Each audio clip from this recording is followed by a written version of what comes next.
ये रिक्त, रिक्त क्या होता है? रिक्त मीन्स खाली होता है, स्थान, जगह, है ना, की पूर्ति करे, अंग्रेजी में कंप्लीट कहते हैं ना, वही खाली जगह को भर देना है, कंप्लीट कर देना वहाँ पर। इस तरह से यहाँ पे ब्लैंक दिया हुआ, खाली दिया हुआ, यहाँ पर भरना, जिनका उच्चारण मुख और नाक से। ऐसे मैं उच्चारण स्थान आप लोगों को ठीक से तो नहीं बताया हूँ, उच्चारण स्थान स्पेशली मैं एक वीडियो बना कर दिखाऊंगा आपको, लेकिन आप लोगों को ये पता होना चाहिए। जैसे मैं आपको बता दिया था कि हाँ, कबर का उच्चारण स्थान कंठ है, चवर का तालु है, ऐसे करके मैं आपको बताया था। उसके बाद ये टबर का मूर्धा है ना, उसके बाद तवर का दंत है और पवर का ओष्ठ है, ऐसा करके, लेकिन मैं पूरे वर्णों का उच्चारण स्थान आपको नहीं बताया। तो मुख और नाक से जो वर्ण उच्चारित होता है उसको हम लोग अनुनासिक कहते हैं। इसमें ये जो पंचमाक्षर होता है, पंचमाक्षर का मतलब ये है कि जो कवर्ग, चवर्ग, टवर्ग, तवर्ग और पवर्ग, ये पांचों वर्ग का जो पंचमा अक्षर है उसको हम लोग पंचमाक्षर कहते हैं। उसके बाद अनुस्वार है और चंद्रबिंदु है, इनको हम लोग अनुनासिक कहते हैं और इसका उच्चारण मुख और नाक से होता है। अगली बात ये है कि ये प्रत्येक वर्ण के प्रथम, तृतीय एवं पंचम वर्ण तथा अंतस्थ, ये उसमें नहीं होना चाहिए था, गलत सवाल आ गया। इसमें जो है अल्प प्राण इसको कहते हैं।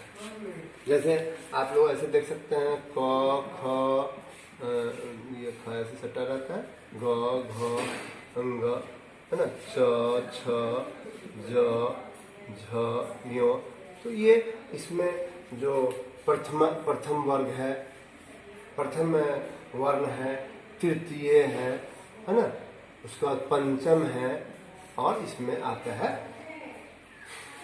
अंतस्थ। अंतस्थ व्यंजन किसको कहते हैं आप लोगों को पता है ना, य, र, ल और व, ये सब अंतस्थ व्यंजन है। और भी इसमें टवर्ग का भी, पवर्ग का जो प्रथम, तृतीय और पंचम होगा, उसके साथ साथ ये सब जो होगा वो, इसी को हम लोग अल्पप्राण कहते हैं। ठीक है। अगला बात ये है, मैं बताऊंगा अल्पप्राण क्या है और भी महाप्राण क्या है, इस पर मैं चर्चा करूंगा। ये जो देख रहे हो, ये पंचमाक्षर इसको कहते हैं, अभी अभी मैंने चर्चा किया है। बलाघात के 3 भेद होते हैं, इसमें आप लोगों को और विशेष जानकारी मिलेगी। बलाघात में जैसे इसमें वर्ण या अक्षर बलाघात, शब्द बलाघात, वाक्य बलाघात, इस बलाघात पर ही मैंने ये बनाया है आपको, है ना। तो ये बलाघात में आपको यहाँ पे देखना है कि जैसे चला, है ना, तो इसमें वह स्कूल से चला, तो चौ पर इसमें जो है बल दिया जा रहा है ना। तो चला, जैसे चला, चला, ऐ तू चला, तो ये ला पर बल होता है। चला ना, तो ये ला जो है इस पर बल पड़ता है।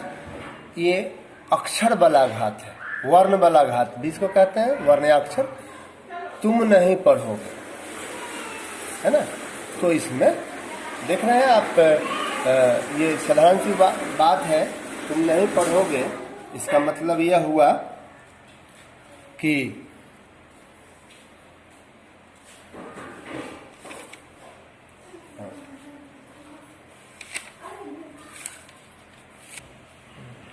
तुम नहीं पढ़ोगे, इस वाक्य में किसी भी शब्द पर बल नहीं है। तुम नहीं पढ़ोगे, यह साधारण सी बात है। लेकिन ऐसे ही दूसरे वाक्य में जाकर तुम नहीं पढ़ोगे, तो यहाँ पर नहीं पर जो है वो बल पड़ रहा है, तो ये इसमें ये बलाघात है। इसमें प्रश्नवाचक, तुम नहीं पढ़ोगे, ऐसा करके। आज मैं गीता पढ़ूंगा, आज मैं गीता पढ़ूंगा, तो यहाँ मैं पर बल पड़ रहा है ना।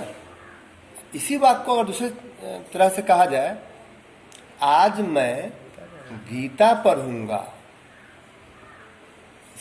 इसका मतलब क्या है कि आज मैं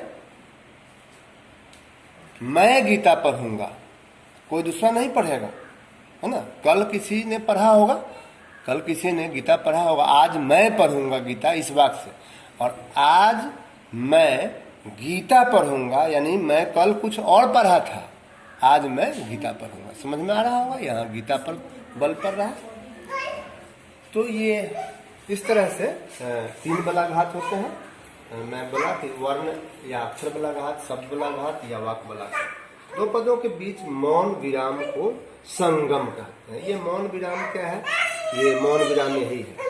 इसमें एक जैसे विराम जो होता है रुकना होता है, तो उसमें कोई ऐसा नहीं होता है, कोई विराम चिन्ह नहीं आता है, लेकिन थोड़ा सा जैसे जल सा दिखा, जल के बीच में थोड़ा सा रुकने जैसा भाव है।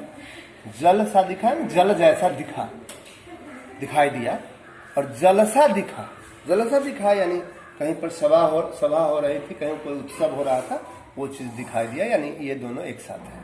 तो इसी को हम लोग कहते हैं संगम कहते हैं। एक मौन, एक छुपा हुआ एक विराम रहता है, इसमें रुकना रहता है। यहाँ इसको हम लोग प्लस से दर्शा सकते हैं। तो ये प्लस से आप दर्शा सकते हैं, अलग से मैंने बताने के लिए प्लस लगाया जाता है, लेकिन उसमें लिखना नहीं है। अच्छा, अंतस्थ व्यंजनों की संख्या 4 है, आप लोगों को पता है। स्पर्श वाला जो व्यंजन है वो 25 है, अंतस्थ व्यंजन 4 है।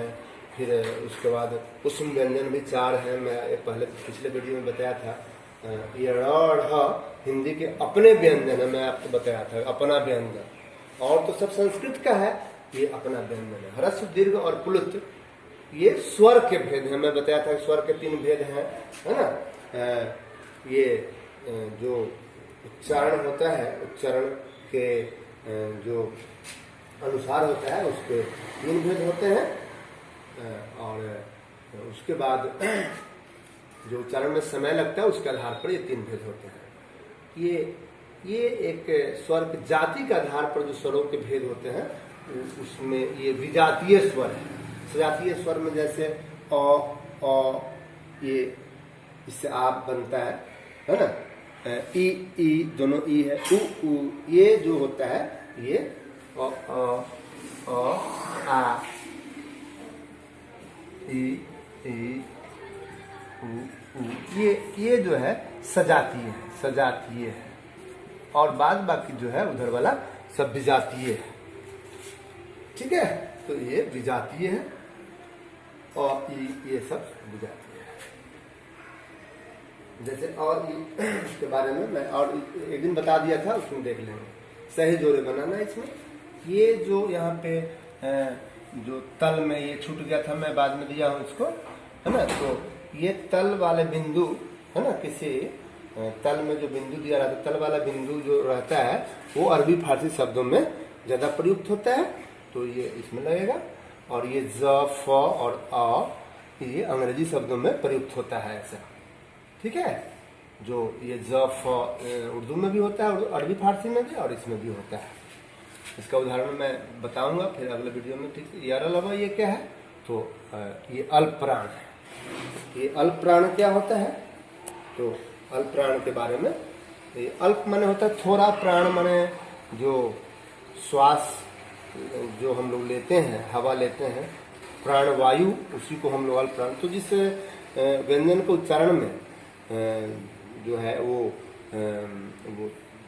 कम वायु लेते हैं, उसमें जो है इसको अल्प प्राण कहते हैं। तो उसमें यार अलावा अल्प प्राण में आता है। उसके बाद क्या है? तालाब से मूर्धन से दंसह, ये महाप्राण है। इसमें थोड़ा ज्यादा जो है इसके उच्चारण में जो श्वास वायु की मात्रा जो होती है वो अधिक होती है, इसमें कम होती है श्वास वायु की मात्रा, और इसमें महाप्राण में ज्यादा होती है। ये उ एवं पवर्ग के उच्चारण मैं पवर्ग का बताया था आप लोगों को। ओष्ठ होता है, ओठ होता है पवर्ग का, है ना। तो पवर्ग का ओठ होता है, मैं पहले से बताया था। जैसे मैं बताया था कवर्ग का कंठ होता है, चवर्ग का तालु होता है, टवर्ग का मूर्धा होता है, तवर्ग का दांत होता है, दंत होता है, और पवर्ग का ओष्ठ होता है। ओष्ठ माने ओठ, है ना। ये ओष्ठ दंत मैं सब कुछ क्लियर